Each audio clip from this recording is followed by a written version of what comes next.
अद्भुत, सर्वथा अद्भुत और महान थी भक्त उपमन्यु की भक्ति, जो अपना तप आरंभ करते समय भी भूख से ग्रसित थे, किंतु फिर भी जिस दुग्ध के लिए नन्हे उपमन्यु ने अपना तप प्रारंभ किया, वो दुग्ध जब उनके समक्ष प्रस्तुत हुआ तो उन्होंने वही दुग्ध महादेव को ही समर्पित कर दिया। हाँ गौरी पुत्र, प्रलोभन का प्रतिकार कर भक्त उपमन्यु ने त्याग का परिचय दिया, जिसके साथ एक और परीक्षा में सफल हुआ, किंतु अब उसकी अगली परीक्षा का समय निकट था। किसी भी अवस्था में अपने ध्यान को न भटकने देने की परीक्षा, और बालक उपमन्यु की अगली परीक्षा क्या होने वाली थी, इसका विचार मेरे प्रभु भोलेनाथ कर चुके थे। चंद्रदेव,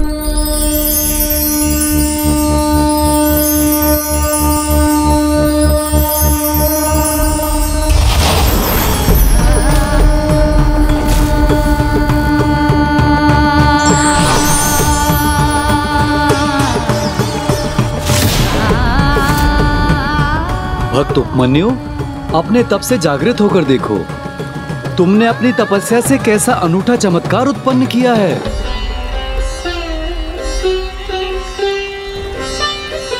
अपने तप से जागृत होकर देखो पुत्र उपमन्यु, इधर देखो, मैं चंद्रदेव स्वयं महादेव के प्रतिनिधि के रूप में तुम्हें आशीष देने आया हूँ। प्रणाम चंद्रदेव, मुझे दर्शन देने के लिए आपको अनेकों धन्यवाद। कल्याण हो पुत्र।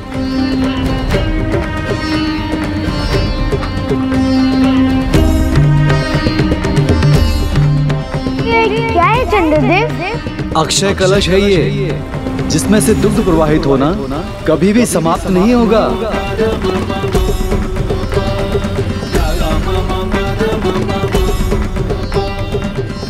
पुत्र, तुम्हारी तपस्या के परिणाम स्वरूप इस अक्षय कलश पर अब तुम्हारा ही अधिकार है। अब जाओ और इसके द्वारा अन्य मनुष्यों की भी सहायता करो। ले जाओ इस दुग्ध से परिपूर्ण कलश को और जगत कल्याण आरंभ करो। ये तो वास्तव में अद्भुत है। मेरी भी यही इच्छा है चंद्रदेव। कितना उत्तम और अद्भुत होगा जब मैं इससे लाचार एवं दुखियारों की सहायता कर सकूंगा। एवं आप तो स्वयं महादेव के ही प्रतिनिधि है, जिनके लिए मैं तपस्या कर रहा हूँ। मेरा प्रयास सफल हो रहा है। इस बालक का ध्यान अपनी पूजा से भटक रहा है।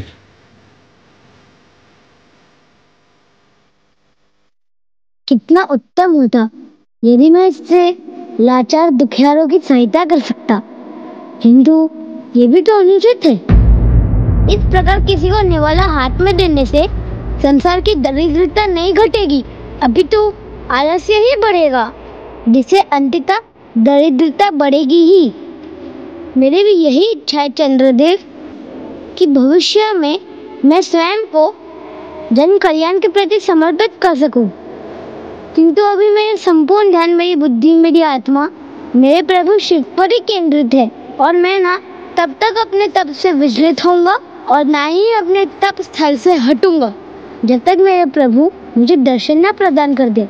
तब तो तुम इस अक्षय पात्र से वंचित रह जाओगे बालक उपमन्यु। जो मैंने प्राप्ति नहीं किया, मैं उससे वंचित कैसे हो सकता हूँ? वैसे भी भक्ति के मार्ग पर जो अग्रसर हो, उसे त्याग करने में भला कैसा संकोच?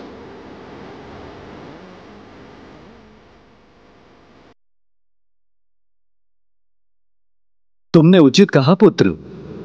भक्ति के पथ पर अनेकों त्याग करने होते हैं और ऐसे त्यागी भक्तों को उनका लक्ष्य अवश्य ही प्राप्त होता है। मुझे विश्वास है तुम्हें भी तुम्हारा लक्ष्य अर्थात स्वयं प्रभु महादेव के दर्शन प्राप्त होंगे। कितनी अद्भुत है इसकी भक्ति की शक्ति, जो ये मेरे द्वारा ली जाने वाली कठिन परीक्षा में भी सफल रहा। चंद्रदेव उस बालक से संवाद कर उसका ध्यान भ्रमित करने के लिए गए थे, किंतु भक्त उपमन्यु के अद्भुत प्रभाव से स्वयं चंद्रदेव का ही ध्यान अपने लक्ष्य से हट गया। चंद्रदेव द्वारा बालक उपमन्यु के ध्यान को भटकाने के प्रयास को उसके दृढ़ निश्चय ने विफल कर दिया, किंतु अब भी बालक उपमन्यु को बल का सामना करते हुए अपने तप पर स्थिर रहने की एक और परीक्षा देनी शेष थी।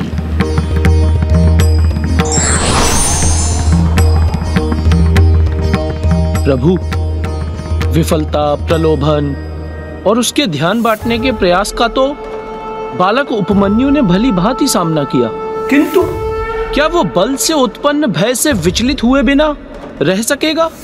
नंदी जी, आप स्वयं जाके परीक्षण क्यों नहीं कर लेते?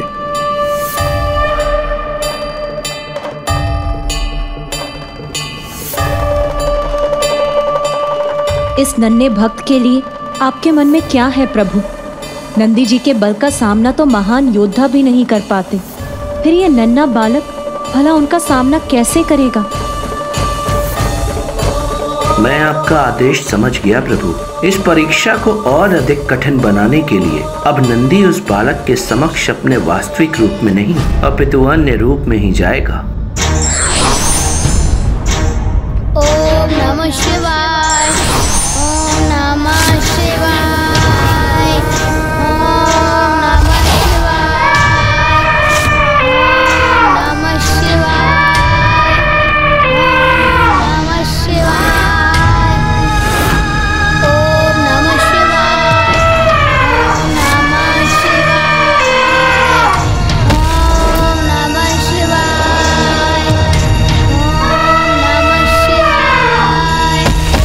ओम नमः शिवाय, ओम नमः शिवाय, ओम नमः शिवाय,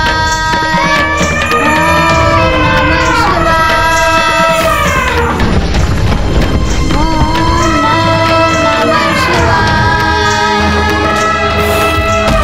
नमः शिवाय, ओम नमः शिवाय।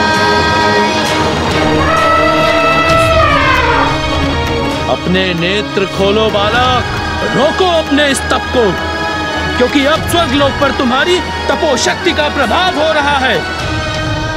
इसलिए मैं देवराज इंद्र का वाहन ऐरावत तुम्हें ये चेतावनी देने आया हूँ कि इससे पूर्व देवराज इंद्र स्वयं यहाँ आकर तुम्हें रोके, तुम स्वयं ही अपने प्राणों की रक्षा करने हेतु अपने तप को भंग कर दो। ओम नमः शिवाय, ओम नमः शिवाय, ओम नमः शिवाय, ओम नमः शिवाय, ओम नमः शिवाय, ओम नमः शिवाय। स्वामी, ये बालक उपमन्यु द्वारा आपको समर्पित उसके तप से उत्पन्न हुई तपोशक्ति ही है, जिसके कारण वो ऐरावत रूप में नंदी से सामना करने में भी सक्षम हो रहा है। देवी, ये उसके तप का प्रभाव नहीं, अपितु उसके समस्त संचित अच्छे कर्मों का परिणाम है। क्योंकि जब मनुष्य बुरे कर्म करता है तो उसके पूर्व जीवन के बुरे कर्म भी उसका पीछा करते हैं, और जब वो सुपथ पर चलता है तो उसके समस्त अच्छे कर्मों का उसे सुफल प्राप्त होता है। उपमन्यु के अच्छे कर्मों से उत्पन्न तेज ही उसे ऐरावत के रूप में नंदी के समक्ष स्थित रहने का सामर्थ्य प्रदान कर रहा है। ओम नमः शिवाय। अब तुम्हारे इस आचरण से स्पष्ट हो गया है बालक कि तुम्हें रोकने के लिए मुझे तुम पर अपने बल का प्रयोग करना ही होगा। ओम नमः शिवाय, ओम नमः शिवाय, ओम नमः शिवाय, ओम नमः शिवाय, ओम नमः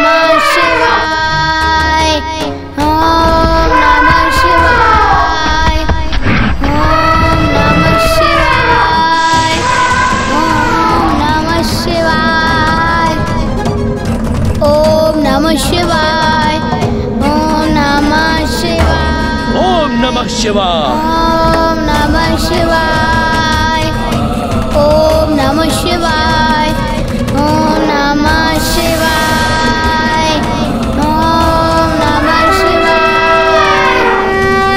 इस बालक में तो इतनी तपो ऊर्जा है, इस ऊर्जा का सामना तो मैं भी नहीं कर पा रहा हूँ। इस बाल तपस्वी की तपो ऊर्जा ने तो मुझे इसे मुक्त करने पर विवश कर दिया।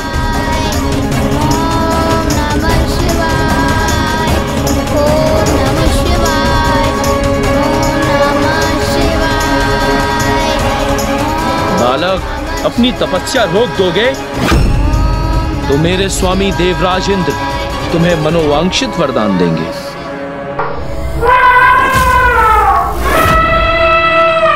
हे महान गजरावत, जो वरदान मुझे चाहिए वो मुझे देवों के देव महादेव ही प्रदान कर सकते हैं।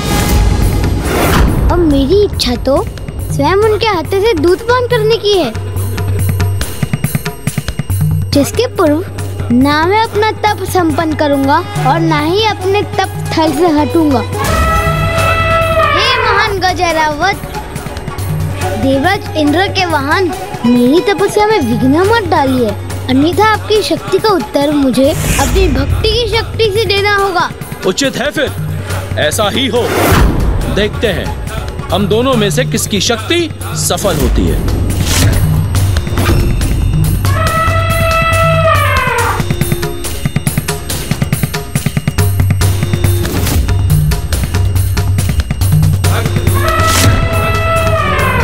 नंदी ऐरावत का रूप धारण कर उस नन्हे बालक तपस्वी पर आक्रमण करने जा रहे थे और वो बाल तपस्वी मात्र दुग्ध के एक पात्र के लिए किसी भी सीमा तक जाने के लिए तत्पर थे।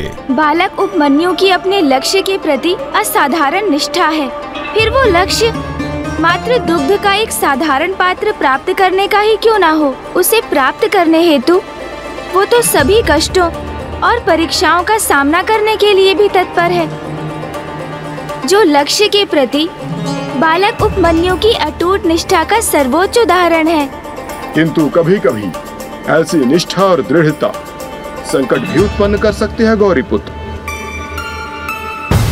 ओम नमः शिवाय। ओम नमः शिवाय। ओम नमः शिवाय। ओम नमः शिवाय। ओम नमः शिवाय।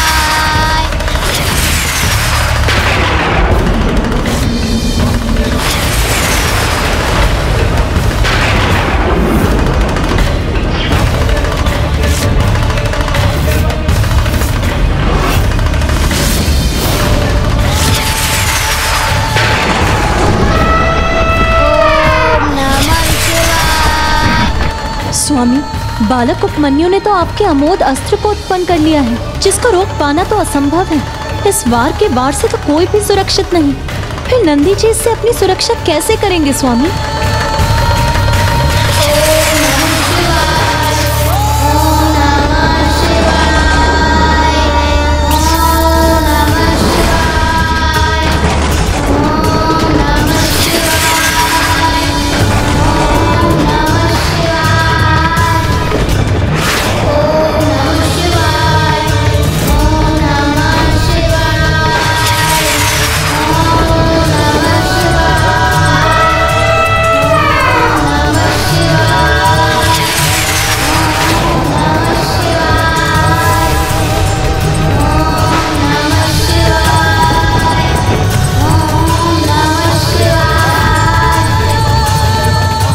संपूर्ण सृष्टि अंधकारमय क्यों होती जा रही है स्वामी?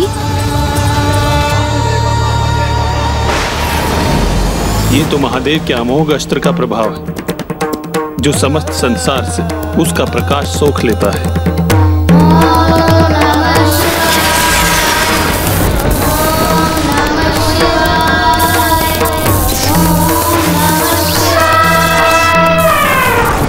तब तो शीघ्र यदि इसे रोका न गया ना, तो समस्त संसार अपने प्रकाश से वंचित हो जाएगा। यहाँ तक कि सूर्य और चंद्र भी अपना प्रकाश खो देंगे और वहाँ ऐरावत के रूप में नंदी पर भी महासंकट छाया रहेगा।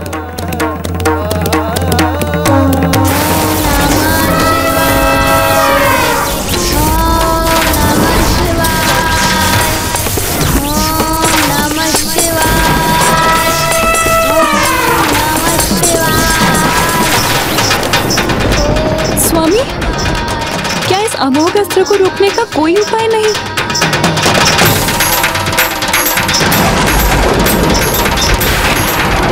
ये तो महादेव का अस्त्र है। यदि इसे कोई रोक सकता है तो वो स्वयं महादेव ही है।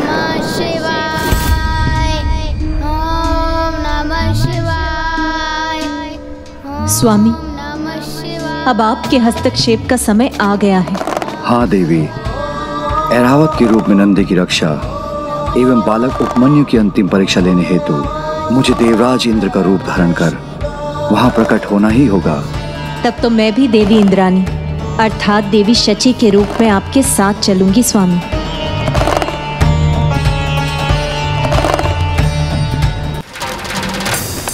लंकेश, ब्रह्मास्त्र तो मात्र किसी के वरदान से ही प्राप्त किए जा सकते हैं।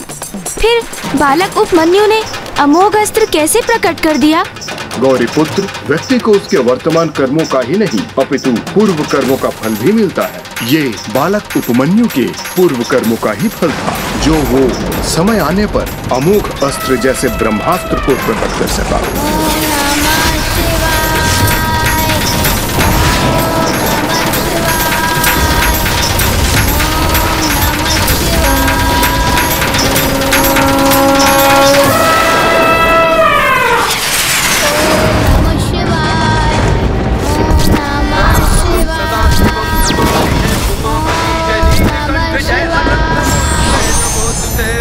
नेत्र खोलो उपमन्यु। हो भोलेनाथ भक्तों के हो कष्ट से निवारते, ये सृष्टि सारे संकटों से शिव ही है उबारते।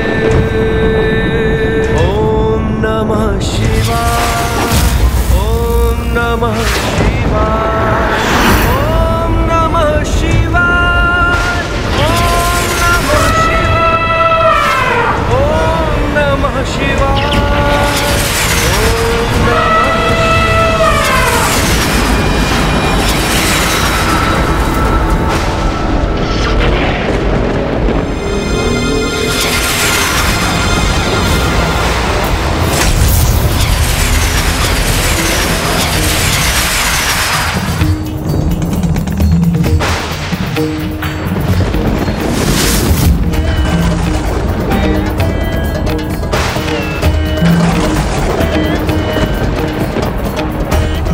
उचित समय पर प्रकट होकर मेरी रक्षा करने हेतु आपको मेरा शत शत नमन प्रभु। उनके भक्त ने जिस अमोघ अस्त्र को उत्पन्न किया, उसको रोकने हेतु भगवान ने उसे स्वयं अपने में ही समाहित कर लिया।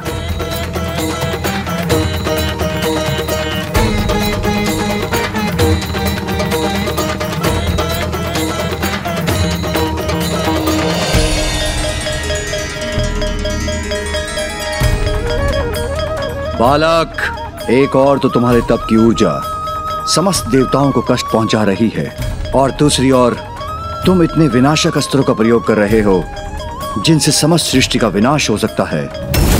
ये उचित नहीं। किंतु मैं देवराज इंद्र तुम्हें एक चेतावनी देने के साथ मेरी आराधना करने का एक और अवसर प्रदान करता हूँ, जिसके परिणाम स्वरूप मैं तुम पर अपनी दया की कृपा अवश्य करूँगा। देवराज इंद्र, मैं आपके प्रति अव्यवहारिक कर्म करने का इच्छुक नहीं हूँ, किंतु आज कोई भी देवता मुझे मेरे प्रभु की तपस्या करने से, मुझे मेरे तप के पथ से और तप स्थल से दूर करने में सफल नहीं हो सकता। मैं अवश्य अपने प्रभु महादेव की तपस्या संपन्न कर उनके हाथों से दूध पान करने का दिव्य सुख अवश्य प्राप्त करूंगा। ये और कुछ नहीं, तुम्हारी उद्दंडता है, जिसका फल वरदान नहीं मात्र भीषण दंड है।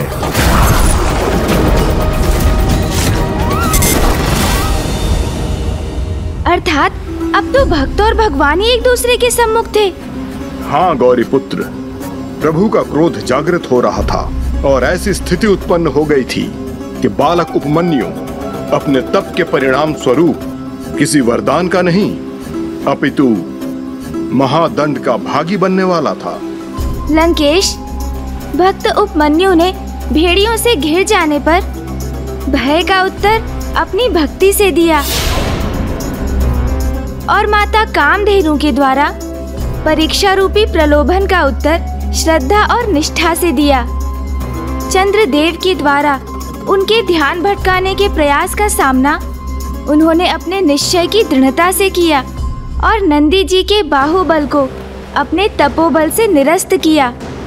इन सभी परीक्षाओं में क्षण भर के लिए भी अपनी तपस्या से डेगे बिना उन्होंने निरंतर प्रभु के नाम का जाप कर सफलता प्राप्त की।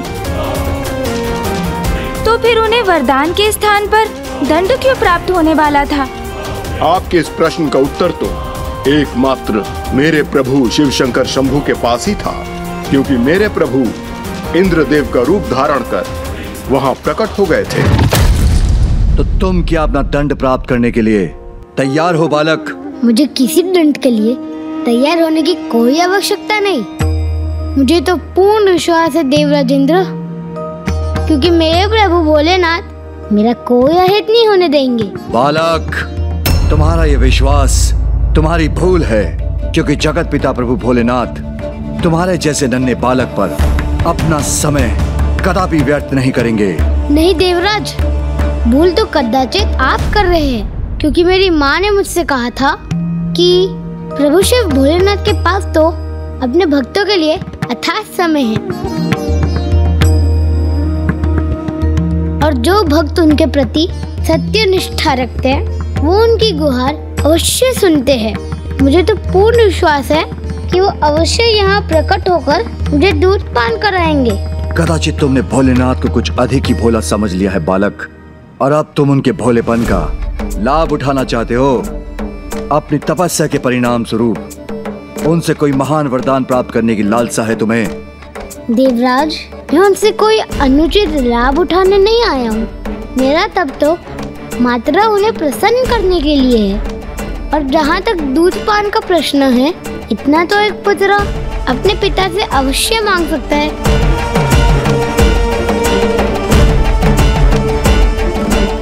और फिर प्रभु शिव शंकर भोलेनाथ तो जगत पिता है, फिर उनसे कुछ मांगने में भला कैसा संकोच?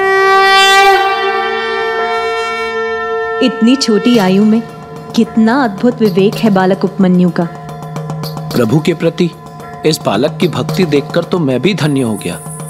तो अब प्रभु इस बालक की परीक्षा कैसे लेंगे? कदाचित इतनी सहजता से तुम मेरे आदेश का पालन नहीं करोगे तो उचित है अब तुम्हें दुख नहीं मात्र दंड की प्राप्ति होगी।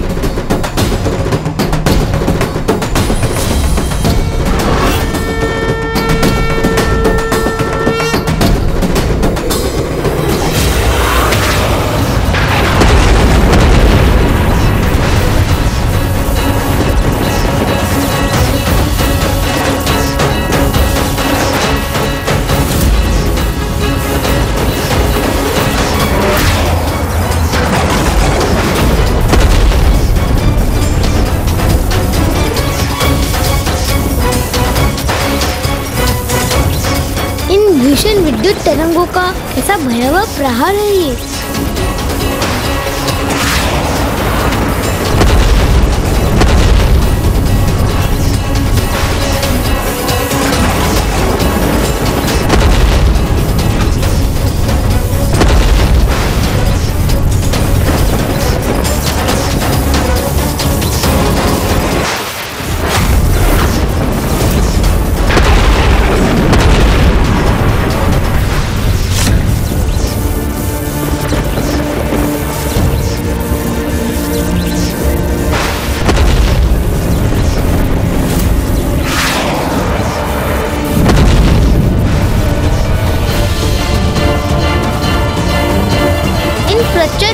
तरंगों का तो अत्यंत विनाशकारी प्रभाव है, किंतु मैं इनसे भी प्रभावित नहीं होऊंगा।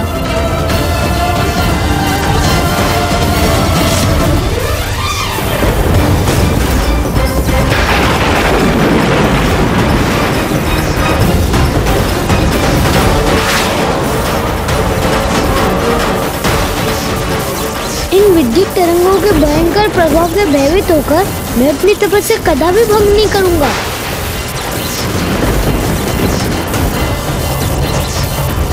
प्रभु शिव शंकर महादेव अवश्य मेरी रक्षा करेंगे। ओम नमः शिवाय, ओम नमः शिवाय, ओम नमः शिवाय। स्वामी, ये कितनी कठोर परीक्षा ले रहे हैं महादेव एक नन्हे बालक की। ओम नमः शिवाय, ओम नमः शिवाय, ओम नमः शिवाय, ओम नमः शिवाय। मात्र दूध के एक पात्र के लिए घोर तपस्या कर इतनी कठिन परीक्षाओं में सफलता प्राप्त की बालक उपमन्यु ने, फिर भी प्रभु महादेव की कृपा के स्थान पर उसे उसकी भक्ति और तप का ऐसा विपरीत फल क्यों प्राप्त हो रहा है स्वामी? ये तो महादेव की लीला है देवी, जिसका रहस्य स्वयं भोलेनाथ को ही ज्ञात है। ओम नमः शिवाय। कदाचित अब तुम्हें अपने विनाश के आगमन का स्पष्ट संकेत दिखाई दे गया होगा बालक। ओम नमः शिवाय, ओम नमः शिवाय, ओम नमः शिवाय। अभी भी समय है पुत्र। पुत्र अपना हठ त्याग दो और मेरे स्वामी के साथ उनके संयोगी और वाहन महान गज एरावत से क्षमा याचना कर लो, तो संभव है पुत्र कि वो तुम्हें दंडित करने के स्थान पर तुम्हें पर्याप्त दुग्ध प्रदान कर यहाँ से लौटने की अनुमति प्रदान कर दें। हे माता, आपके नेत्रों से मेरे प्रति मेरी माँ के समान ही करुणा झलक रही है। आप मेरे लिए अत्यंत चिंतित हैं, किंतु माता उसका तो कोई कारण नहीं। मुझे तो तनिक भी क्षति नहीं पहुँचेगी, क्योंकि मेरे प्रभु भोलेनाथ स्वयं मेरे सहायक बनेंगे, मेरी रक्षा करेंगे।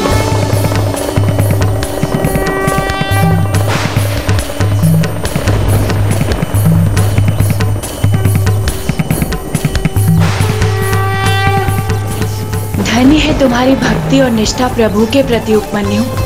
तुम्हारे नन्हे हृदय में तो जैसे भक्ति का सागर ही समाहित है।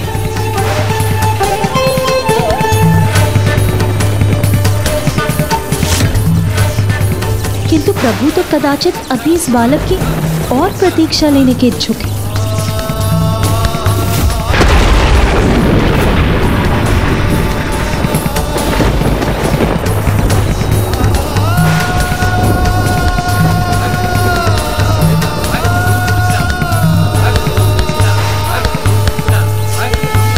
हे समस्त सुरों के अधिपति, हे प्रभु सुरेश्वर, हे प्रभु सुरेश्वर, हे प्रभु सुरेश्वर,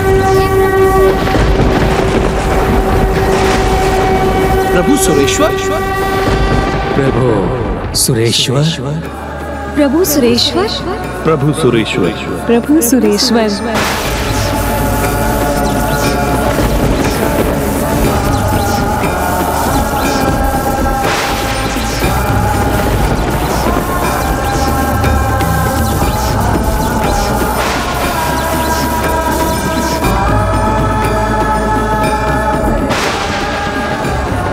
इस बाल तपस्वी उपमन्यु ने प्रभु महादेव के इस रूप को कितना अद्भुत नाम दिया है।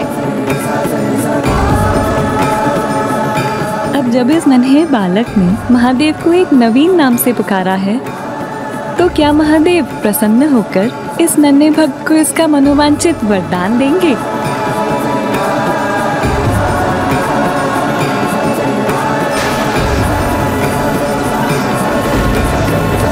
हे प्रभु सुरेश्वर, मैं आपसे और आपके सहयोगी, आपके वाहन महान गज एरावत जी से क्षमा मांगने के लिए प्रस्तुत हूँ।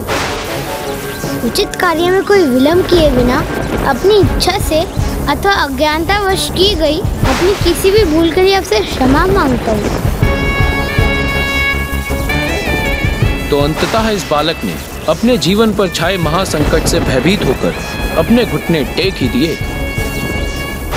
यदि क्षमा याचना करने हेतु ये बाल तपस्वी उपमन्यु अपनी तपस्या से पीछे हट गया, तो समस्त परीक्षाओं में सफल होने के उपरांत भी अपनी इस अंतिम परीक्षा में असफल हो जाएगा और प्रभु से मात्र दुग्ध का एक पात्र प्राप्त करने के लिए इसका संपूर्ण तप व्यर्थ हो जाएगा।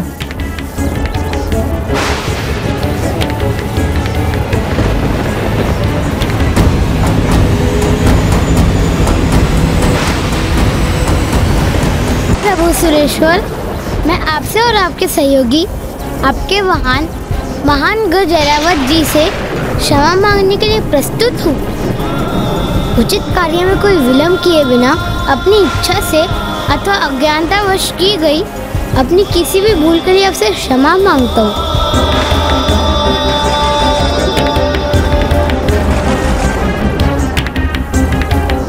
किंतु आप अपने इन विद्युत तरंगों के प्रहारों से मुझे विचलित देखकर ये मत समझ लीजिएगा देवराज कि मैं अपनी तपस्या को अधूरा छोड़कर यहाँ से कहीं चला जाऊंगा।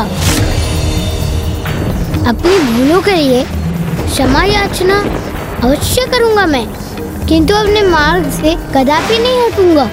फिर भले ही आप मुझे अपने प्रहारों से भस्म ही क्यों ना कर दे।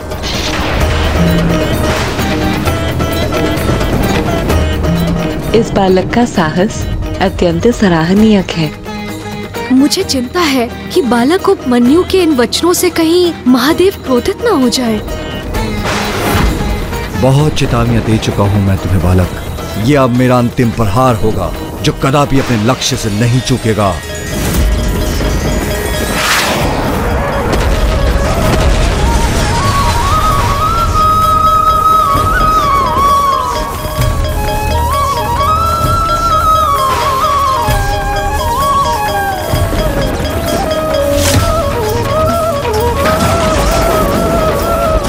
अब परिणाम जो भी हो, मैं तो प्रभु की तपस्या में ही लीन रहूंगा।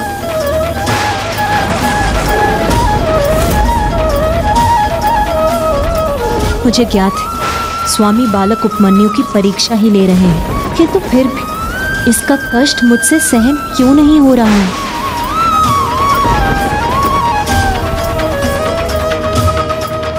क्या बालक उपमन्यु की ये परीक्षा उसके लिए अत्यधिक कठोर तो प्रमाणित नहीं होगी? मुझे आशा है कि महादेव के द्वारा ये इस बालक की अंतिम परीक्षा होगी।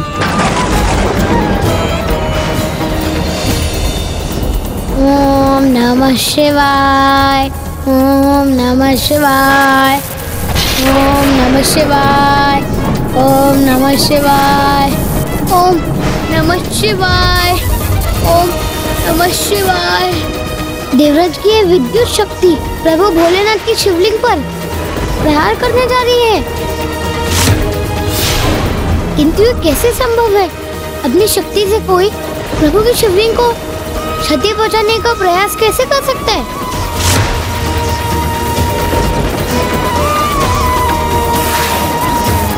इन्होंने तो प्रभु की शिवलिंग पर प्रहार कर दिया, किंतु देवराज इंद्र का वज्र प्रहार इतना घातक और शक्तिशाली है कि वो जिस किसी से भी टकरा रहा वो नष्ट हो जा रहा है।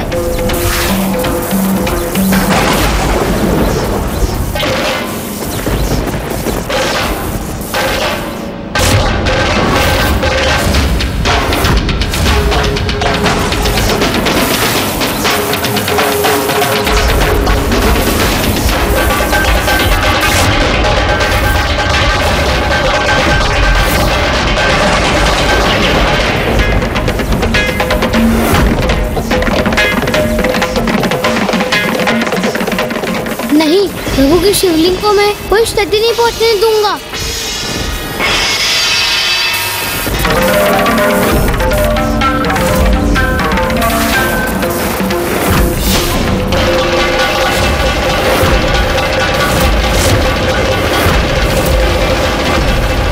प्रभु महादेव, ओम नमः शिवाय, ओम नमः शिवाय, ओम नमः शिवाय, ओम नमः शिवाय। मैं आपको कुछ नहीं होने दूंगा प्रभु, कुछ नहीं होने दूंगा आपको। ओम नमः शिवाय। ये तो भक्ति की पराकाष्ठा है, जहाँ एक भक्त अपने प्राणों को पूर्ण रूप से अपने भगवान को समर्पित कर देता है। ओम नमः शिवाय, ओम नमः शिवाय, ओम नमः शिवाय, ओम नमः शिवाय, ओम नमः शिवाय, ओम नमः शिवाय। बालक उपमन्यु, उठो पुत्र।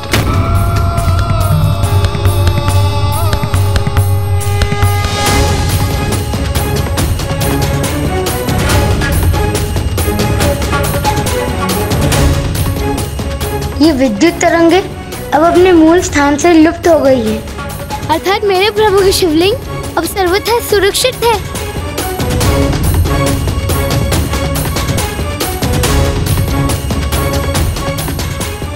अब तुम्हारी तपस्या और परीक्षा संपन्न हुई।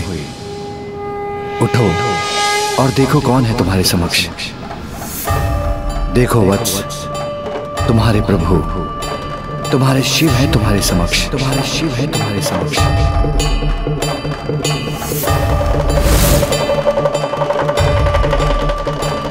आप तो क्या आप ही मेरे प्रभु शिवशंकर महादेव है?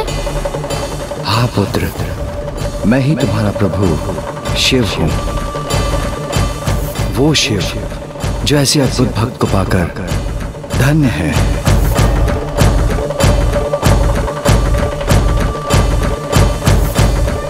नहीं, मुझे विश्वास नहीं होता कि आप ही मेरे प्रभु हैं,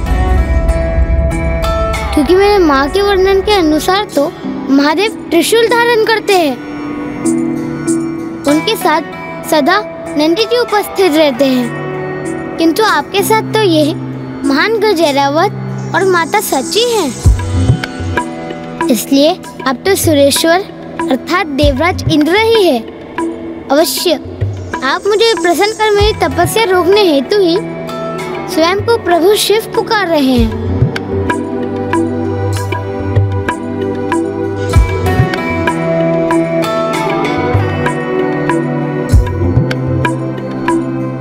देखा स्वामी, कितना भोला है ना प्रभु का ये भक्त।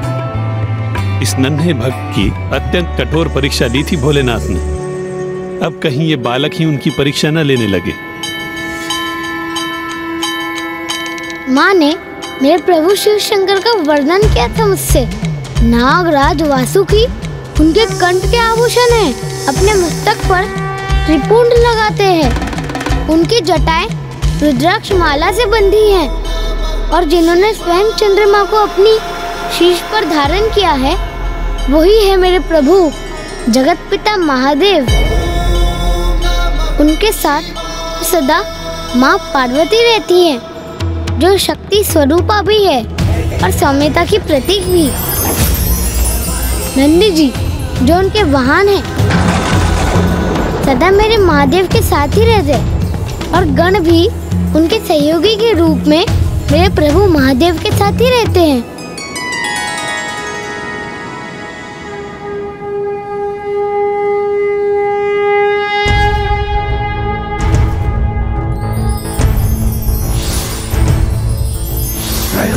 सदा शिवम नमामि हे उमापति जय नीलकंठ जय अनंत नमोस्तुते नमोस्तुते।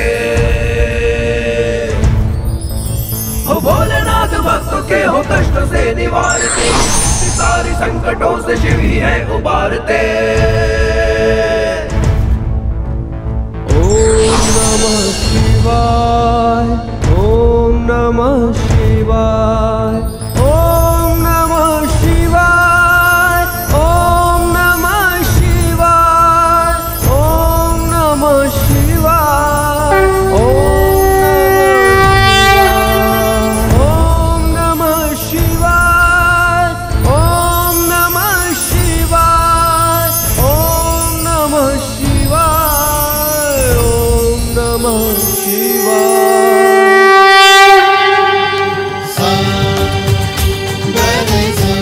प्रभु शिव, मेरे प्रभु महादेव, प्रभु महादेव, क्षमा कीजिए प्रभु, मैं आपको पहचान नहीं सका। क्योंकि मैंने इसके पूर्व आपको शिवलिंग स्वरूप में ही देखा था ना। मुझे क्षमा कीजिए प्रभु, क्षमा कीजिए मुझे।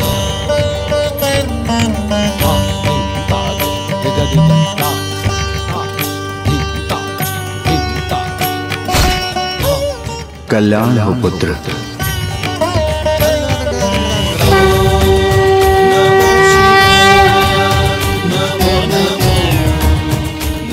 मैं तुम्हारे तप से प्रसन्न हूं पुत्र, और तुम्हारे द्वारा मेरे स्वरूप को दिए गए नाम सुरेश्वर से भी।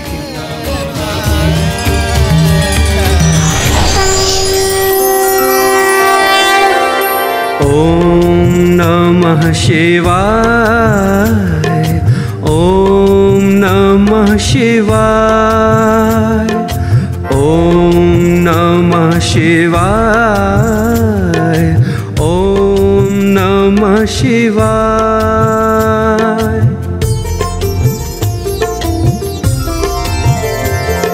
त्र्यंबकं सदाशिवं नमामि हे उमापति।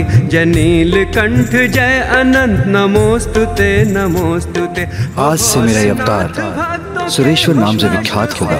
आज से मेरा ये अवतार घटों से शिव ही है उबारते।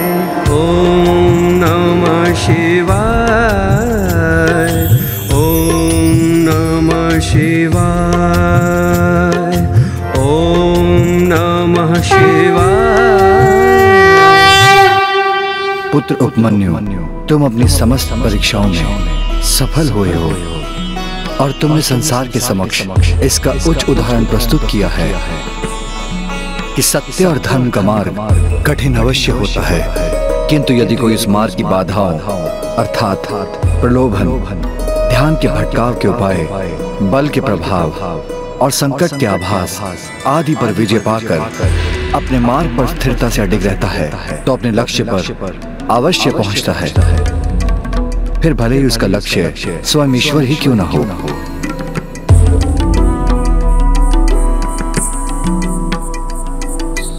तुमने मुझे पिता के स्थान पर रखकर मात्र दुग्ध पान करने के लिए मेरी तपस्या की थी, इसलिए मैं तुम्हें आशीष देता हूँ। आज से तुम मेरे पुत्र कहलाओगे और मैं तुम्हें दुग्ध का सागर प्रदान करता हूँ। कर्पूर गौरम करुणावतारम संसार सारम भुजगेंद्रहारम सदा वसंतम हृदयारविंदे भवम भवामी सहितम नमामि।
अद्भुत, सर्वथा अद्भुत है ये दृश्य।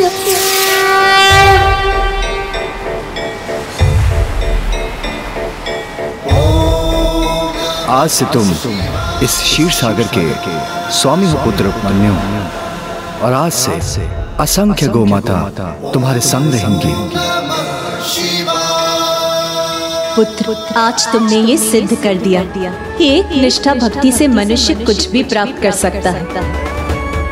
यहाँ तक कि इस जन्म के पुण्यों का फल इसी जन्म में ही पाया जा सकता है। तुम्हारे जैसे बालक की माता कहलाने में मुझे अत्यंत प्रसन्नता होगी पुत्र, और मेरा आशीर्वाद है कि श्रेष्ठतम ऋषि मुनियों में सदैव तुम्हारी गणना होगी, और साथ ही आज से मैं तुम्हें अक्षय कुमार पद भी प्रदान करती हूँ।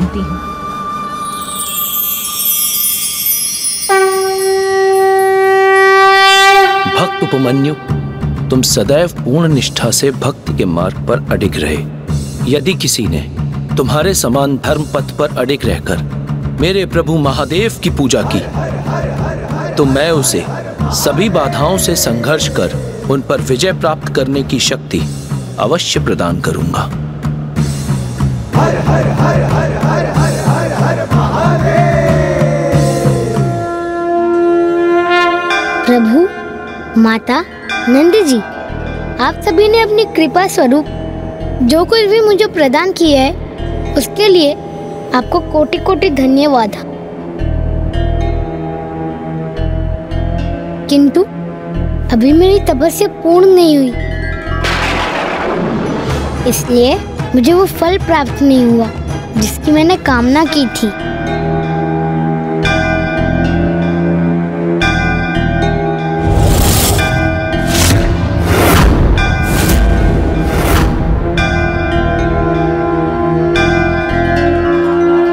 नहीं पुत्र, तुम्हारे तप में कोई अपूर्णता नहीं रही, इसलिए तुम्हारी इच्छा अनुसार मैं स्वयं तुम्हें अपने हाथों से दुग्ध पान कराऊंगा।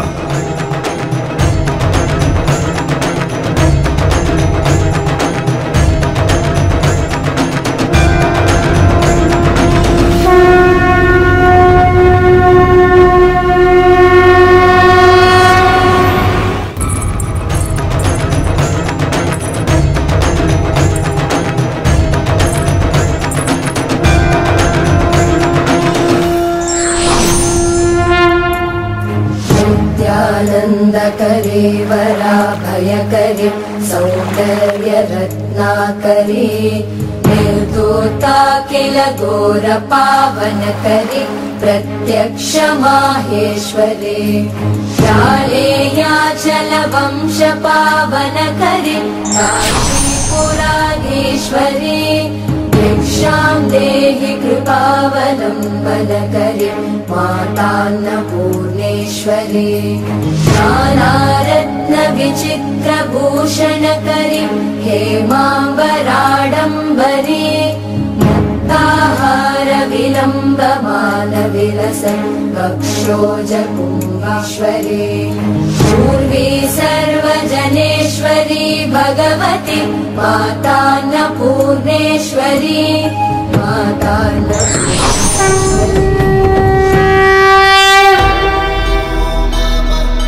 प्रभु महादेव,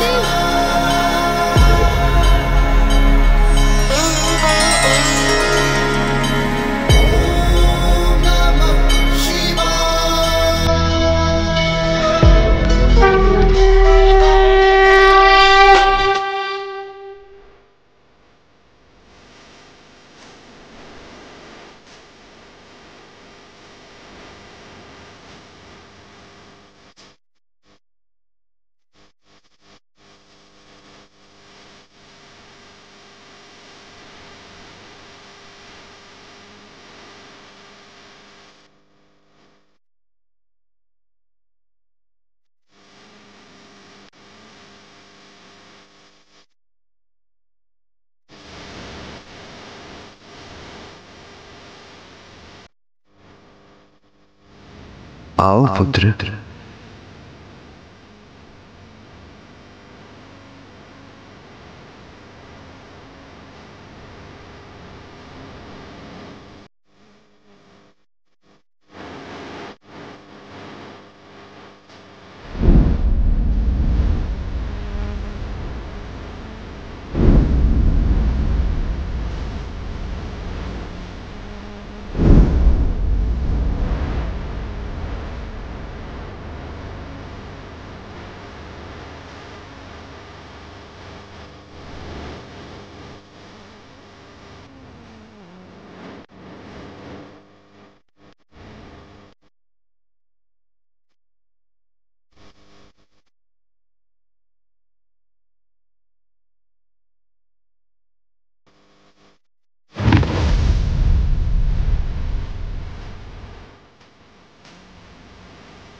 बालक उपमन्यु को अंततः वो प्राप्त हो ही गया जिसकी उन्होंने इच्छा की थी। और उसके उपरांत बालक उपमन्यु अपनी माँ के निकट लौट गए, जो उन्हें सर्वत्र ढूंढ रही थी। उनकी दरिद्रता दूर हो गई और उनका गृह जीवन के लिए अनिवार्य सभी प्रकार की सामग्री से परिपूर्ण हो गया। इसीलिए तो कहा गया है कि जिस भक्त की भक्ति में कोई रिक्तता नहीं होती, वो भक्त कभी अपने जीवन में किसी भी प्रकार की रिक्तता सहने पर विवश नहीं होता। और यहीं प्रभु सुरेश्वर अवतार की कथा संपन्न होती है गौरीपुत्र। प्रभु सुरेश्वर अवतार के माध्यम से महादेव ने मानव कल्याण के लिए सुख और समृद्धि प्राप्त करने का नवीन जीवन सूत्र स्थापित किया। इसलिए लंकेश, इस बात का सभी को सदा स्मरण रखना चाहिए कि लक्ष्य प्राप्ति के मार्ग में अनेकों कठिनाइयाँ आती हैं, किंतु अपने लक्ष्य तक वही पहुँचता है जो कठिनाइयों के समक्ष कभी पराजय स्वीकार न करे। चलिए लंकेश, अब हम प्रभु के सुरेश्वर अवतार की स्तुति करते हैं। हाँ गौरीपुत्र, मुझे भी अपनी पूजा संपन्न करनी है। आप अपनी पूजा प्रभु सुरेश्वर अवतार की स्तुति के उपरांत पूर्ण कर लीजिएगा लंकेश।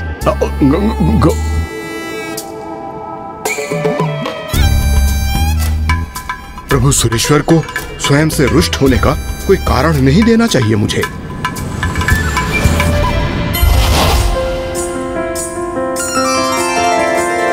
त्र्यंबकं सदाशिवं नमामि हे उमापति, जनीलकंठ जय अनंत नमोस्तुते नमोस्तुते। हो भोलेनाथ भक्तों के हो कष्टों से निवारते, ये सृष्टि सारे संकटों से शिव ही हैं उबारते। ओम नमः शिवाय, ओम नमः शिवाय।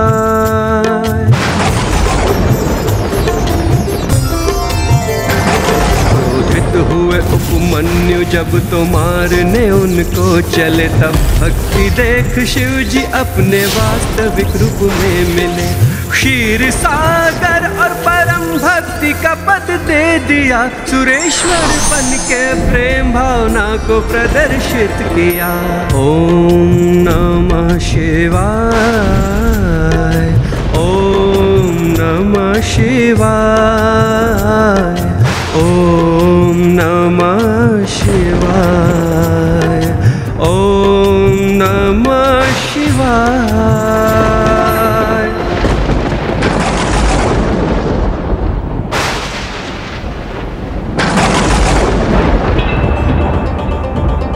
क्या हुआ लंकेश?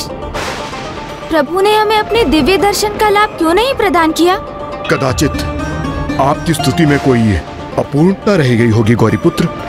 यदि ऐसा है तो हमें पुनः प्रभु सुरेश्वर अवतार की स्तुति करनी चाहिए।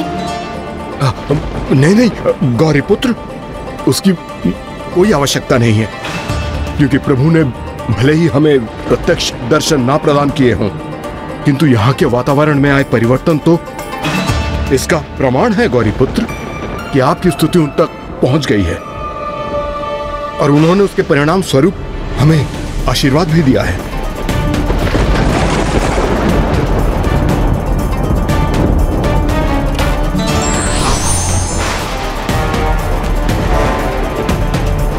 अब मैं 108 बार बेलपत्र से प्रभु का अभिषेक करने जा रहा हूं गौरीपुत्र, जिसे समाप्त करने के पश्चात मैं आपको प्रभु के अगले अवतार की कथा सुनाना आरंभ करूंगा। मैंने तो पूर्ण निष्ठा और श्रद्धा से प्रभु सुरेश्वर अवतार की स्तुति की थी, फिर उन्होंने हमें दिव्य दर्शन प्रदान क्यों नहीं किए? ओम नमः शिवाय, ओम नमः शिवाय, ओम नमः शिवाय, ओम नमः शिवाय।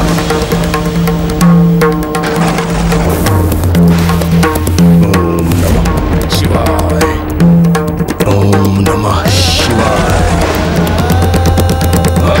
ओम नमः शिवाय। क्या प्रभु सुरेश्वर मुझे कोई संकेत तो नहीं दे रहे हैं? ओम नमः शिवाय। ओम नमः शिवाय। ओम नमः शिवाय। ओम नमः शिवाय। कहीं प्रभु मुझसे कुपित तो नहीं? उन्हें प्रसन्न करने हेतु मुझे अपनी पूजा शीघ्र संपन्न करनी चाहिए। ओम नमः शिवाय। ओम नमः शिवाय। ओम नमः शिवाय। ओम नमः शिवाय। ओम नमः शिवाय।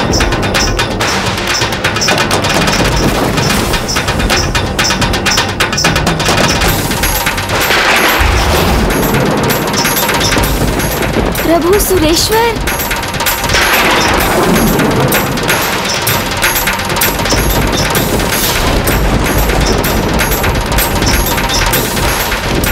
ओम नमः शिवाय। ओम नमः शिवाय।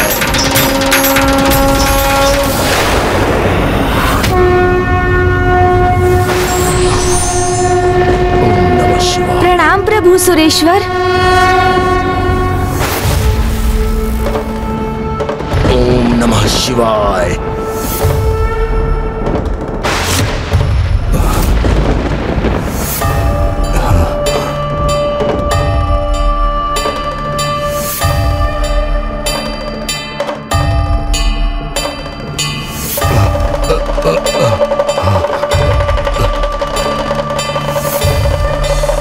प्रणाम प्रभु सुरेश्वर। कल्याण हो।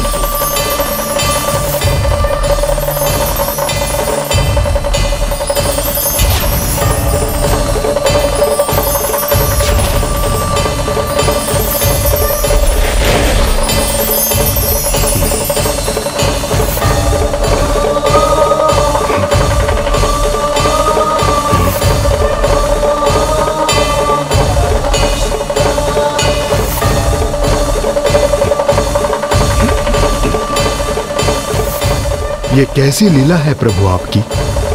सर्वप्रथम आपने मुझे कष्ट दिया और आपने उसे हर भी लिया।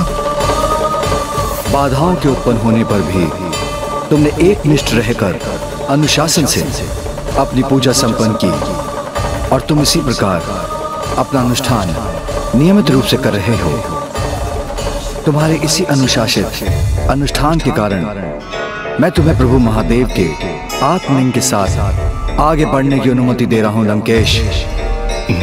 किंतु स्मरण रखना, जहां भी तुमसे अनुशासित अनुष्ठान करने में तनिक भी चूक हुई, तुम इस आत्मलिंग के साथ एक पग भी आगे नहीं बढ़ पाओगे। प्रणाम।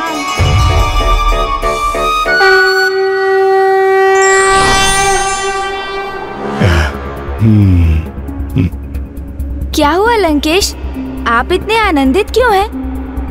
क्यों? आपने क्या देखा नहीं गौरी पुत्र? एक बार पुनः प्रभु शिव शंकर शंभु के अवतार ने मुझे अपना आशीष प्रदान किया। प्रभु ने आपको आशीष दिया? कैसे? उन्होंने कहा कि जब मैं अपना अनुष्ठान भंग करूंगा तभी आत्मलिंग को आगे ले जाने के अवसर से वंचित होऊंगा। अर्थात ऐसा कदापि नहीं होगा गौरी पुत्र, क्योंकि लंकेश रावण तो सदैव अनुशासित रहकर ही अनुष्ठान करता है। उचित कहा आपने। अनुशासन तो अत्यंत महत्वपूर्ण है, क्योंकि अनुशासन से ही व्यक्ति समस्त सुखों को प्राप्त कर सकता है और अनुशासनहीनता के कारण व्यक्ति स्वयं को प्राप्त धन एवं संपत्ति को भी गंवा बैठता है। उचित कहा आपने गौरी पुत्र। अनुशासन की ये सीख और स्वयं को अनुशासित रखना मैंने प्रभु के ही एक अवतार से सीखा था, जो संसार में पुनः अनुशासन स्थापित करने के लिए ही प्रकट हुए थे। ये प्रभु के कौन से अवतार थे लंकेश? ऋषि दुर्वासा। ऋषि दुर्वासा।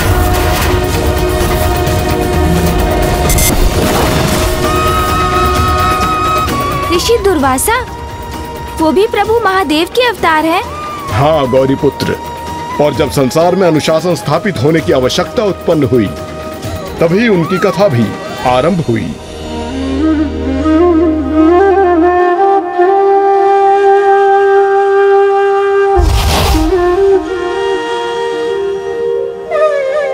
ये वो समय था जब सभी अनुशासन का महत्व भूलते जा रहे थे। यहाँ तक कि देवता भी स्वर्ग के भोग विलास में डूबकर अपना अनुशासन खो रहे थे, अहंकारी और प्रमादी होने लगे थे। और सत्य तो यह है कि संसार में कुछ ही स्थानों में अनुशासन स्थापित था। इसी समस्या के निदान के लिए जन्म हुआ महादेव के अवतार ऋषि दुर्वासा का। किंतु ऋषि दुर्वासा एक अत्यंत ही क्रोधी स्वभाव के ऋषि माने जाते थे। उनका प्रचंड क्रोध तो जगत प्रसिद्ध था और एक बार तो उन्हीं के क्रोध के कारण देवताओं को श्रीहीन होने का श्राप भी मिल गया, जिसके पश्चात फिर इस समस्या के निदान हेतु देवताओं को समुद्र मंथन करना पड़ा। तो क्या लंकेश ऋषि दुर्वासा के कारण ही विशाल समुद्र मंथन हुआ था?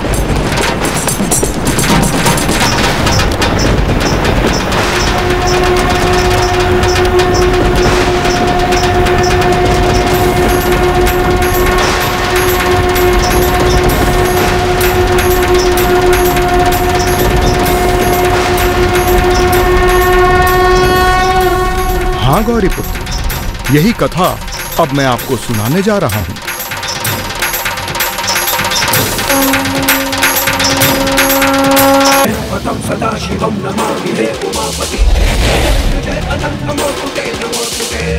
लंकेश, आप अपनी कथा में मुझे बता रहे थे कि समस्त संसार में अनुशासनहीनता चरम पर पहुंचने के कारण ही ऋषि दुर्वासा का जन्म हुआ, जो संसार में पुनः अनुशासन लाने वाले थे। हाँ गौरी पुत्र, अनुशासनहीनता तो संसार में सर्वत्र था, किंतु अभी भी एक स्थान ऐसा शेष था जहाँ अनुशासन और नियम दोनों ही स्थित थे, और वो स्थान था ऋषि अत्रि और देवी अनुसुईया का आश्रम, जहाँ अब ऋषि दुर्वासा जन्म लेने वाले थे।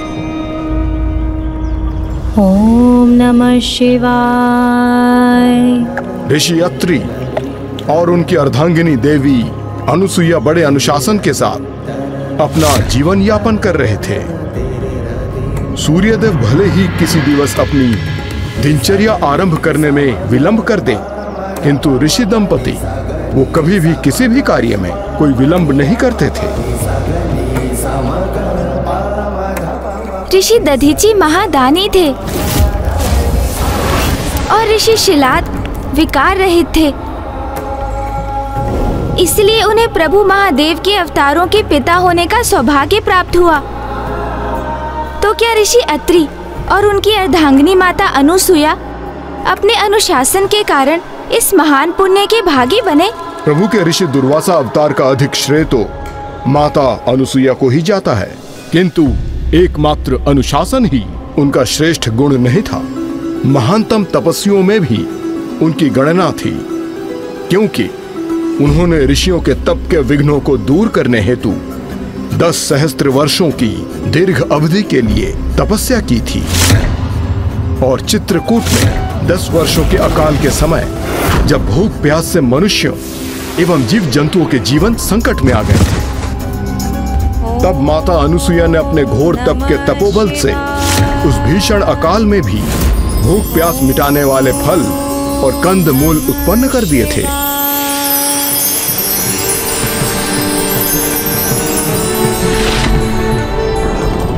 उनके द्वारा उत्पन्न फलों से ही चित्रकूट नष्ट होने से रक्षित हुआ। अद्भुत। तो लंकेश, क्या यही कारण था कि प्रभु महादेव ने उनके पुत्र के रूप में अपना अगला अवतार लिया? नहीं गौरी पुत्र, ये तो उनकी महानता का आरंभ मात्र था।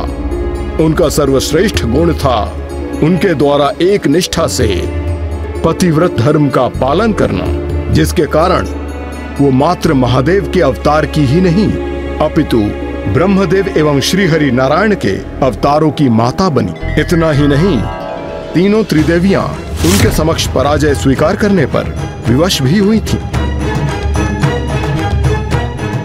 किंतु फिर ऐसा क्या हुआ कि त्रिदेवी माताओं को ही उनके समक्ष पराजित होना पड़ा? बताता हूँ गौरी पुत्र, किंतु आपके संज्ञान के लिए ये भी महत्वपूर्ण है कि ये कथा मात्र ऋषि दुर्वासा के जन्म से ही नहीं जुड़ी, अपितु इस कथा का संबंध तो दत्तात्रेय एवं चंद्रमा के जन्म से भी है। तो फिर शीघ्र बताइए कि आगे क्या हुआ था?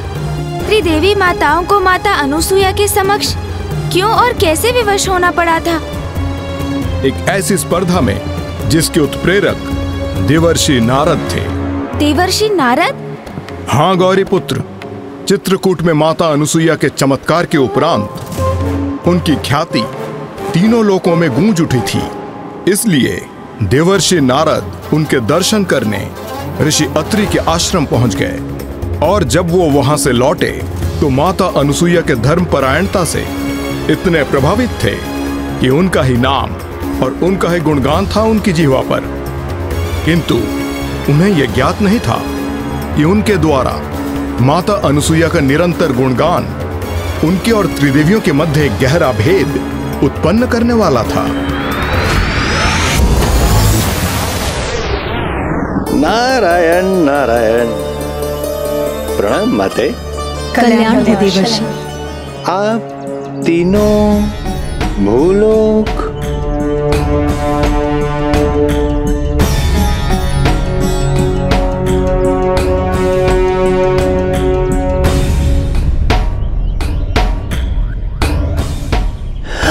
नारायण नारायण। समझ गया। मेरे मुख से माता अनसुया की प्रशंसा सुनकर अब माता अनसुया के दर्शन हेतु अधीर हो गए, है ना देवर्षि? आप करती भी क्या माते? माता अनसुया की महिमा, उनका तपोबल। नहीं देवर्षि, रुक जाइए। अब पुनः देवी अनुसुईया की श्रेष्ठता की कथा सुनना कठिन है हमारे लिए, क्योंकि आप तो उनकी महिमा का बखान सहस्त्र पार कर चुके हैं। अब मैं क्या करूं माते? जितना भी उनका बखान करूं, जितनी भी प्रशंसा करूं, ऐसा प्रतीत होता है कि कमी है। और जब उनके स्वयं दर्शन कर चुका हूं मैं, तत्पश्चात मुझे विश्वास हो गया है कि समुच्चय ब्रह्मांड में माता अनसुया जैसी पतिव्रता नारी और कोई नहीं। देवर्षि नारद, कदाचित आप कुछ भूल तो नहीं रहे हैं ना? हमारे ही समक्ष हमें भूलकर आप देवी अनुसुईया को सर्वश्रेष्ठ पत्नीव्रता घोषित कर रहे हैं। नारायण नारायण। आप तीनों को मैं कैसे भूल सकता हूँ माते? और ये भी कैसे भूल सकता हूँ कि आप तीनों का पतिव्रत्या श्रेष्ठतम तो है ही, किंतु माता अनसुया की श्रेष्ठता भी आपके समकक्ष ही है। ये कैसा अनुचित कथन है आपका देवर्षि? आप हमारी तुलना देवी अनुसुईया से कर रहे हैं। नारायण नारायण। ये कैसी भूल कर दी मैंने? कैसे भूल गया कि एक नारी के समक्ष दूसरी नारी की प्रशंसा करना मुझे संकट में डाल सकता है। जगत के समक्ष श्रेष्ठ धर्म निष्ठा का जो हम उदाहरण प्रस्तुत करती हैं, उसे कैसे भूल गए आप देवर्षि? क्षमा कीजिए माता, क्षमा। अति उत्साह में कुछ अति प्रशंसा कर गया मैं, कुछ भी बोल गया मैं, क्षमा कीजिए माता। आपके समक्ष माता अनसुया की तुलना में कैसे कर सकता हूँ? आप तो सुख, समृद्धि और ज्ञान की स्तोत्र है। इस समस्त सृष्टि में जो कुछ भी है आप ही से तो है। स्वयं माता अनसुया का अस्तित्व भी।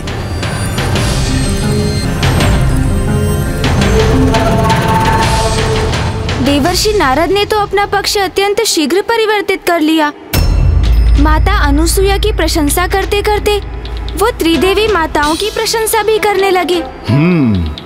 प्रशंसा तो उनके मुख में थी, किंतु उनके मन में तो एक योजना उपज रही थी। योजना? देवर्षि नारद कैसी योजना रच रहे थे लंकेश? अपने मत को प्रमाणित करने हेतु भांति भांति की योजनाओं को गढ़ना ही देवर्षि का परम कौशल है गौरी पुत्र। उन्हें तो विश्वास था कि माता अनुसुईया सर्वश्रेष्ठ पतिव्रता नारी थी, त्रिदेवियों के समकक्ष थीं, किंतु अपना ये मत त्रिदेवियों से स्वीकार कराने हेतु वो त्रिदेवियों को ही एक विचित्र परीक्षा में डालने की योजना गढ़ रहे थे, जिसके अनुसार कुछ ही दिवसों के उपरांत एक एक कर वो लौह के चने लेकर त्रिदेवियों के समक्ष प्रस्तुत हुए। लौह के चने? किंतु क्यों लंकेश?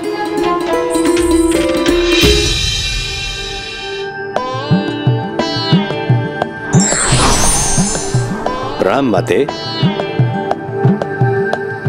नारायण नारायण।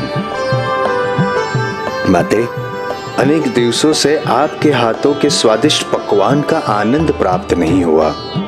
क्योंकि बहुत दिवसों के उपरांत ही आपको इस माता का स्मरण हुआ है देवर्षि नारद।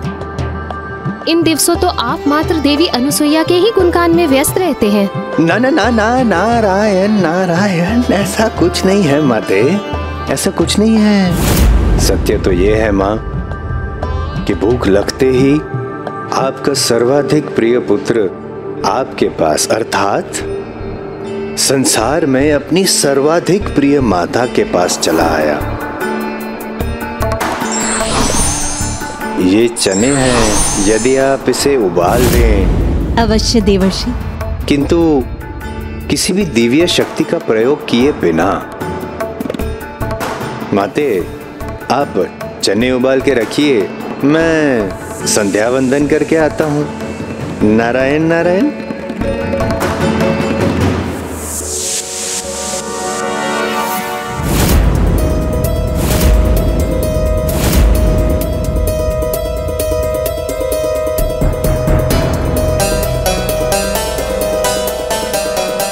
लौह के चने? ये तो लोहे के हैं। इन्हें कैसे पकाया जा सकता है? ये चने हैं, यदि आप इसे उबाल दें, किंतु किसी भी दिव्य शक्ति का प्रयोग किए बिना।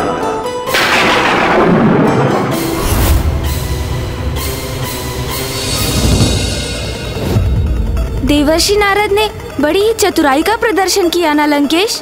तीनों माताओं को अपनी सर्वाधिक प्रिय माता कहा और तीनों को ही लौह के चने उबालने के लिए दे आए। ये चतुराई नहीं थी गौरी पुत्र, अपितु कुछ अधिक ही चतुर बनने का प्रयास था उनका। नारायण नारायण कहकर जिन नारायण का वो स्मरण सदैव करते हैं, कदाचित उन्हीं से ये गुण प्राप्त किया होगा उन्होंने। फिर क्या हुआ लंकेश? फिर देवी पार्वती, वो देवी सरस्वती, आपके पुत्र ने तो मुझे दुविधा में ही डाल दिया है। उन्होंने मुझसे कहा कि उन्हें भूख लगी है और मैं उनकी सर्वाधिक प्रिय माता हूँ और उनके भोजन हेतु उनके लिए ये चने उबाल दूं। अच्छा, देवर्षि ने तो मुझे भी सर्वाधिक प्रिय माता पुकार कर लोहे के चने थमा गए। और उन्होंने तो मेरे साथ भी ऐसा ही किया है।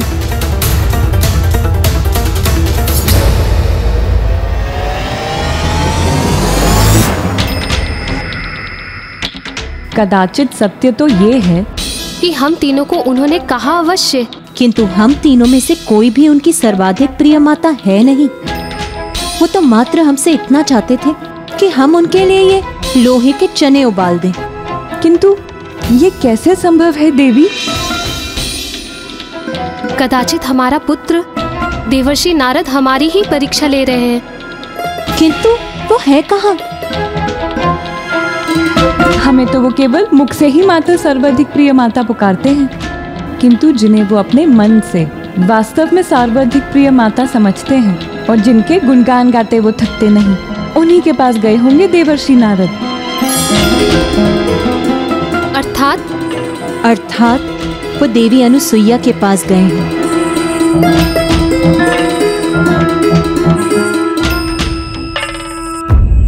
नारायण नारायण। प्रणाम माते। माते, आपने तो समस्त चित्रकूट की भूख मिटाई थी, तो मेरी ये प्रबल इच्छा एवं विनती है तो मुझे भी आपके हाथों का भोजन प्राप्त हो।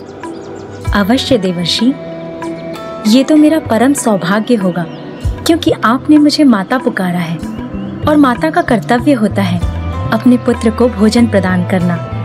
तो कहिए, क्या भोजन प्राप्त करना चाहते हैं आप? माता, आप मेरी वो माता हैं जो मुझे सर्वाधिक प्रिय है, तो अपने इस पुत्र देवर्षि नारद के लिए ये चने उबाल दीजिए बस। अवश्य। माते, इस अंतराल में अपनी संध्या वंदन संपन्न करके लौटता हूँ। नारायण नारायण। तीनों माताओं के मध्य ये कैसी स्पर्धा उत्पन्न कर रहे थे देवर्षि नारद? और अंततः कौन सी माता लौह के चनों को उबालने में सफल हुई? ये स्पर्धा तो ये निर्धारित करने के लिए हो रही थी गौरी पुत्र कि समस्त ब्रह्मांड में श्रेष्ठतम पतिव्रता देवी कौन थी।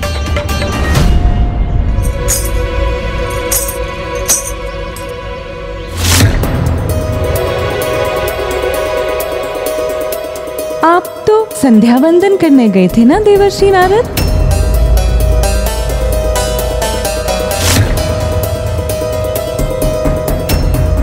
फिर आपके यहाँ होने का क्या प्रयोजन है देवर्षि?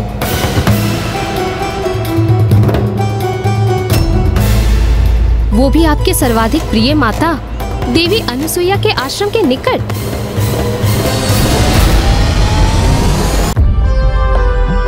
क्षमा माते, संध्या वंदन करने ही गया था, किंतु किंतु क्या देवर्षि?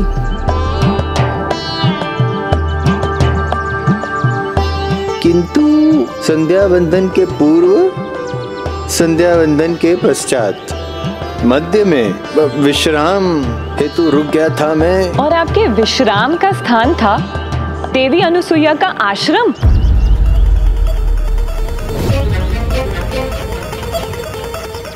हम तीनों को लौह के चने देकर आप देवी अनुसुईया के आश्रम क्यों पहुंच गए?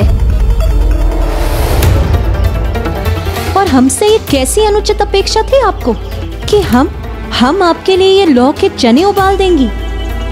हम हमारी दिव्य शक्ति से उन्हें उबलो चनों में आवर्षित परिवर्तित कर सकती थी, किंतु आपने ही तो हमें उन्हें हमारी दिव्य शक्ति के बिना उबालने की अवस्था में रखा था। तो फिर आप हमारी ये परीक्षा क्यों ले रहे हैं? हम इन लोहे के चनों को उबालकर कैसे दें आपको? अब उसकी आवश्यकता नहीं है माते। जो लोह के चने थे वो तो उबल चुके हैं। माता अनसुया ने वो लोह के चने उबाल दिए।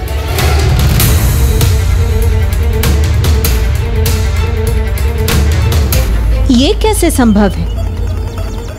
हमारे साथ परिहास कर रहे हैं आप? बिना किसी चमत्कार, बिना किसी दिव्य शक्ति के उन लौह के चनों को कोई कैसे उबाल सकता है? पतिव्रता की धर्म की शक्ति से माते। कहीं इनका क्रोध जागृत हो गया तो मेरी इस परीक्षा में मैं ही विफल ना हो जाऊं। मैंने कहा था ना कि आप तीनों के समान माता अनसुया भी पतिव्रता देवी ही है।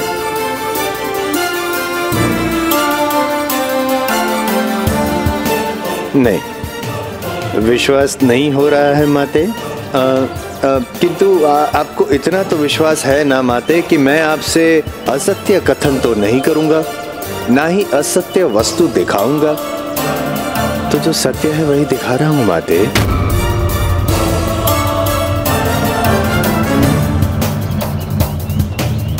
ये चने देखिए माते, जो चने लोह के थे वो अब कोमल हो गए हैं।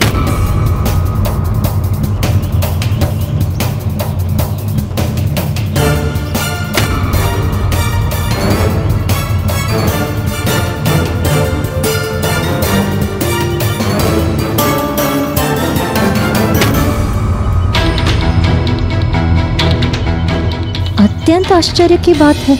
ये कैसे संभव है? उस कार्य में सफलता कैसे प्राप्त की देवी अनुसुईया ने, जो सर्वथा असंभव है? हाँ लंकेश, माता अनुसुईया ने इतने असाध्य कार्य को कैसे संपन्न कर दिया? गौरीपुत्र, अपनी ममता के साथ साथ माता अनुसुईया ने अपने एक और महान गुण का प्रयोग किया था।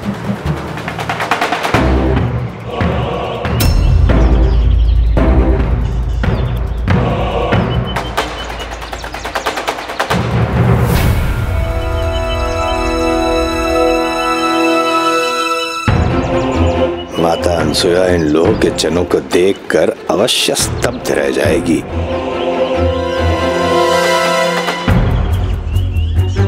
मेरी अपेक्षा के विपरीत माता तो इन्हें देखकर तनिक भी विचलित नहीं हुई, अपितु उनके मुख पर तो मंद मुस्कान आ गई।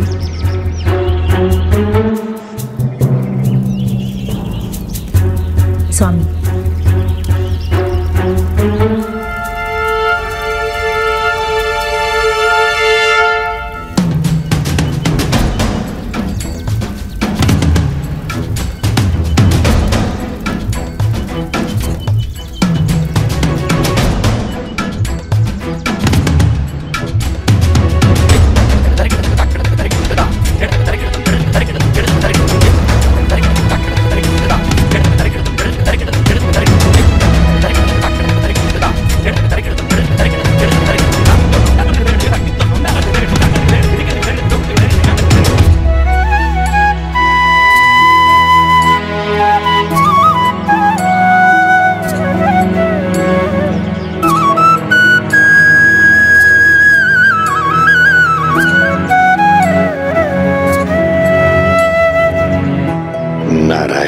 नारायण।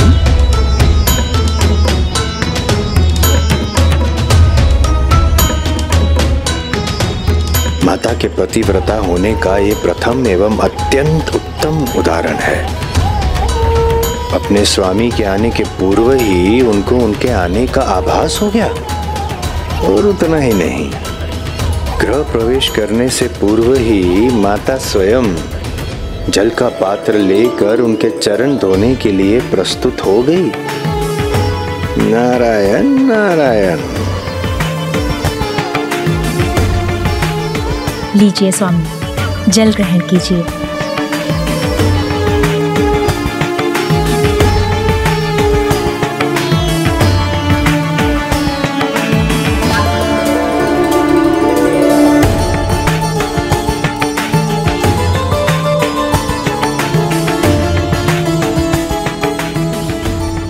अब मैं स्वामी के चरणों के इस जल का उचित प्रयोग करूंगी।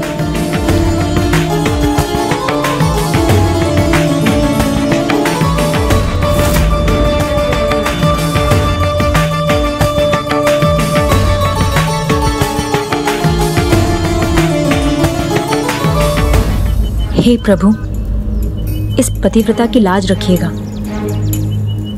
क्योंकि यदि मैंने सच में पूर्ण निष्ठा के साथ पतिव्रता धर्म का निर्वहन किया है तो ये लोहे के चने उबलकर देवर्षि के भोजन करने हेतु तैयार हो जाएं। समान कुंतलधरी नित्यानदानेश्वरी साक्षात् मोक्षकरी सदा शुभकरी काशीपुराधीश्वरी भिक्षां देहि कृपावलम्बनकरी माता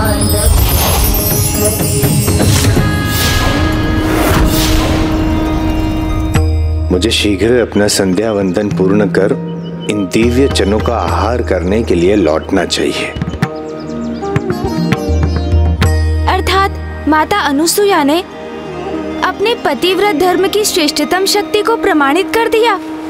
किंतु त्रिदेवियां तो अभी भी इसका विश्वास करने के लिए तैयार नहीं थी और इसी कारण वो एक बहुत बड़ी असफलता का सामना करने जा रही थी। और इसमें भी देवर्षि नारद की चतुराई का ही योगदान था। अद्भुत। नारायण नारायण। ज्ञात था मुझे कि माता अनसुया का पतिव्रत्य एवं सतीत्व सर्वश्रेष्ठ है, संसार में सर्वश्रेष्ठ है।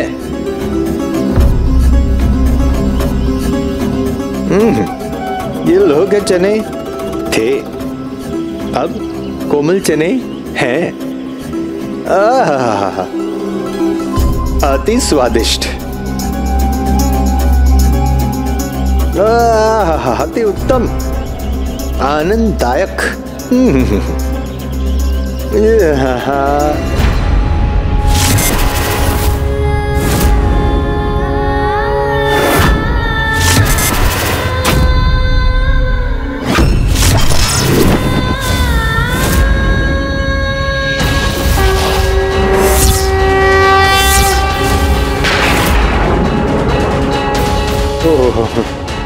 माता पार्वती में तो मुझे माता दुर्गा की छवि दिखाई दी।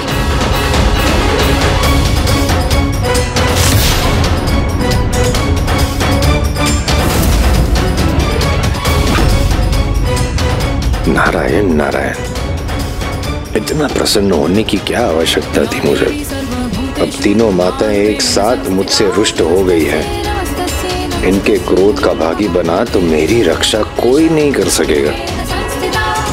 इसीलिए प्रसन्न होने के स्थान पर मुझे शीघ्र अपनी सुरक्षा का कोई उपाय सोचना होगा। सोचो देवर्षि नारद, शीघ्र सोचो।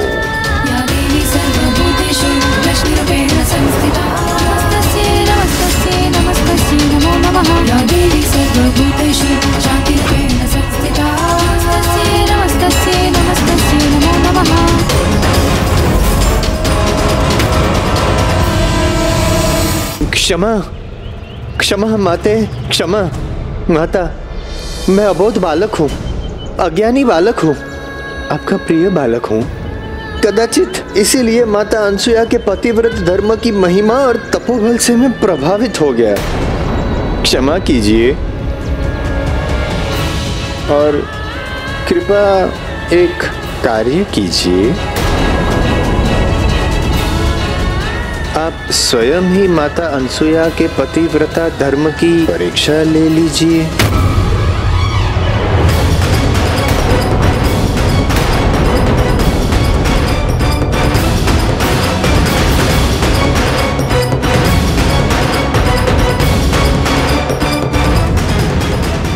मुझे ज्ञात है माते कि आप देवियां मेरा विश्वास करने में असमर्थ हैं, किंतु अपने स्वामियों पर तो आपको विश्वास है ना? क्यों ना आप उनसे ही कहे कि वे माता अनसुया की पतिव्रता होने की परीक्षा ले लें।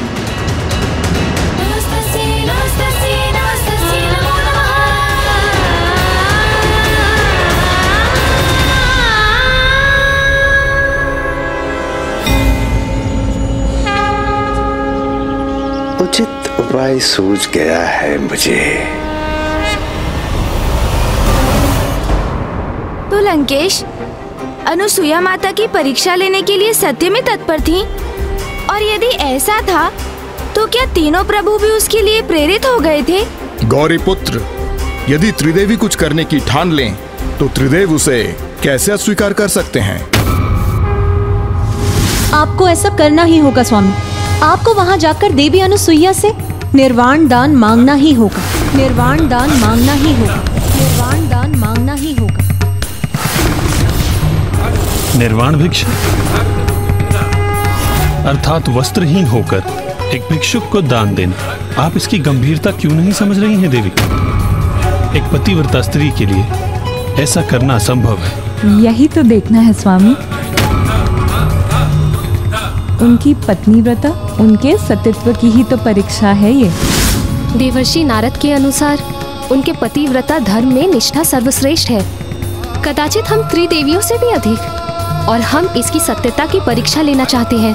किंतु देवी, ये तो परीक्षाओं की सभी सीमाओं का भी चरम है।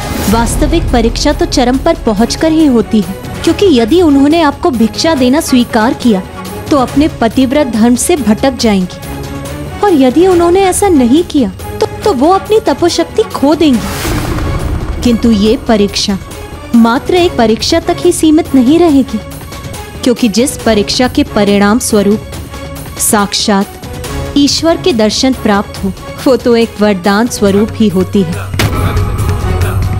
महान आत्माओं की परीक्षा लेना कभी कभी स्वयं के लिए एक बहुत बड़ी परीक्षा की स्थिति उत्पन्न कर देता है देवी। देवी, इस परीक्षा का कहीं हम पर ही विपरीत प्रभाव न हो जाए। ये तो सर्वथा अनुचित है, और अनुचित से सदा अनर्थ होता है। यदि आपको मेरे सतीत्व पर विश्वास है, यदि आपको विश्वास है कि मैं पतिव्रत धर्म के मार्ग से तनिक भी नहीं भटकी हूँ, यदि आप ये मानते हैं कि मैं सर्वश्रेष्ठ पतिव्रता हूँ, तो आप देवी अनुसुईया की परीक्षा लेने अवश्य जाएंगे। तो आप मेरा यह अनुरोध कदापि अस्वीकार नहीं करेंगे स्वामी?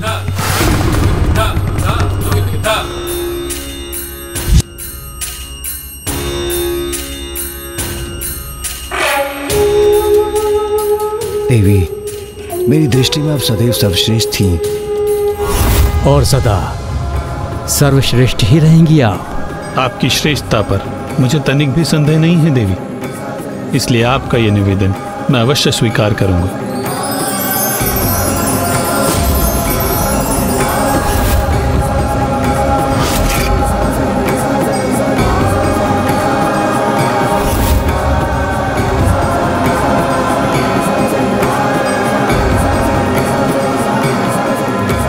अर्थात लंकेश, तीनों त्रिदेव माता अनुसुईया की ऐसी घोर परीक्षा लेने पर विवश हो गए। हाँ गौरी पुत्र, अन्य कोई विकल्प ही नहीं था उनके समक्ष। शीघ्र ही उन्हें देवी अनुसुईया की परीक्षा लेने के लिए प्रस्थान करना था। इस परीक्षा के अत्यंत प्रभावी परिणाम तो होने ही वाले थे, और साथ में त्रिदेवियां भी देवी अनुसुईया के समक्ष असहाय अवस्था में प्रकट होने वाली थीं।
भिक्षाम देहि।